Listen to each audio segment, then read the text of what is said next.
জানতাম শুনলে আপনার এই অবস্থায় হবে। আর আজকের পর থেকে আপনিও আমাকে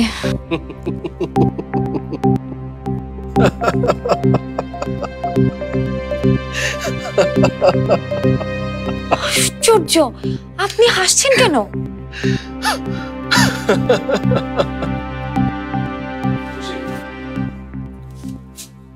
শান্ত হও শশী। ওরা আমাদেরকে না জানিয়ে এভাবে কেন চলে গেল? নিশ্চয়ই কোনো জরুরি কিছু, তা না হলে। আগেই কইছিলাম, আমার কথা তো শুনলা না। ওই বড় লোকগুলার মন বদলাইতে 2 মিনিটও লাগে না। আপনি ঠিকই বলেছেন, আর মুখ বুঝে সহ্য করব না। এবার এই অপমানের জবাব ওদেরকে দেবই। দিও অঞ্চল আগে কিছু খায় লই। চলেন ভাই।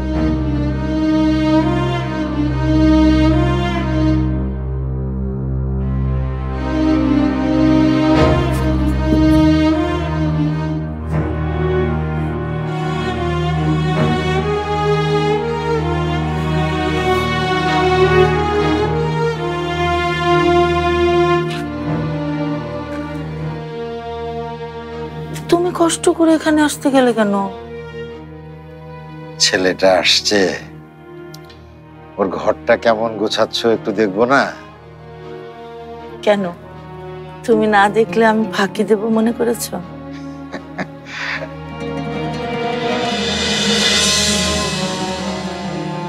আমাদের পরিবারটা আবার ওরকম হাসি খুশি হয়ে যাবে, তাই না? না, ওরকম হবে না।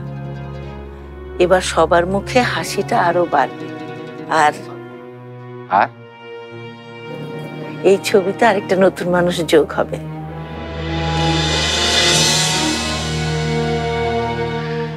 এবার কিন্তু আর ওই সমস্ত এনগেজমেন্টের ঝামেলা যাব না। আবার এনগেজমেন্ট? পাগল!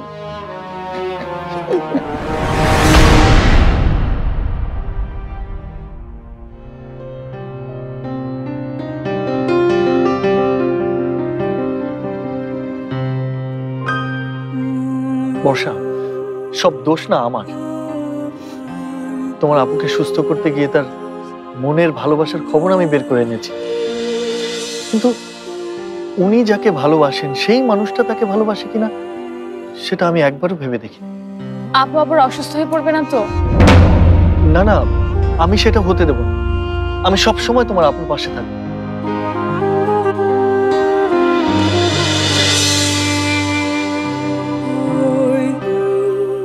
রুমিকে আমি ফেরাতে পারলাম না আন্টি, তবে ও এখন অনেক ভালো থাকবে।